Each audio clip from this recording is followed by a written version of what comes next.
bateekeddwa okusima wano wansi ne bajeyo abantu naye kati n'abanaasala wali kitegeeza obaoddira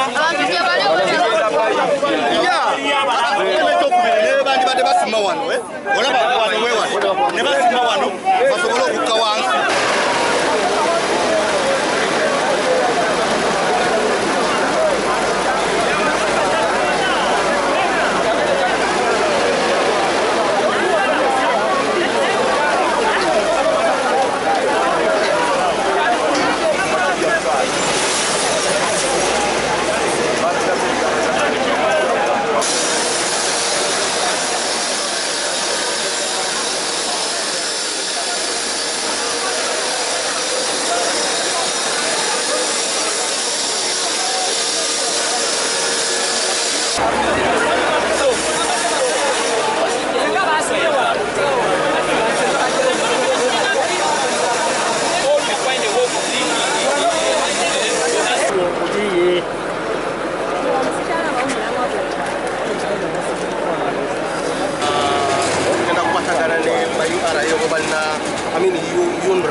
Some equipment tetuna okulaba nti tubajjayo wansi nga bakyali balamu naye bwetusobola okutaasa abantu twasobola okutaasa abantu bataano ng'abantu bali mu mulago kati mulimu Kasule Bilal, Kafumba Kim, Nantumbwe Prose, Semadu Jamada ne Komakech Riot.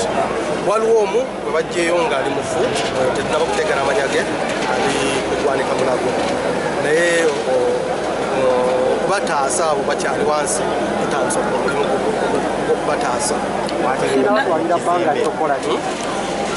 Wanga sigenda kugamba nti omulimu guno tugenda kukolera munaku 2 oba 3 naye jatutwalamu akabanga. Nanyini kizimbe mwogeddeko naye? Nanyini kizimbe bamuyita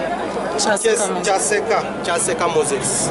Kyaseka Moses simu ye wenjogerera kati agijeeko tetumanyi waali naye wadajjeeko simu tujja munoonya tujja mufuna ekizimbe abakugu baffe abakugu bagenda kujja ngeri gyenjogere Ministry of Works bajja kujja okulaba ne abakugu okunoonyereza sigenda kwogera nti obuzibu buvudde kuki oba kuki ekizimbe okugwa nedda abakugu bagenda kwogera kwekyo nga bamaze okukola okunoonyereza kwabwe naye twawulidde nti ekizimbe bibadde ennafu nnyo ng'abasinga abantu abasinga badde bamaze okuvaayo mu kizimbe nga bavudde nga basenguse naye waliwo abamu badde bagezako okutaasa ebintu byabwe.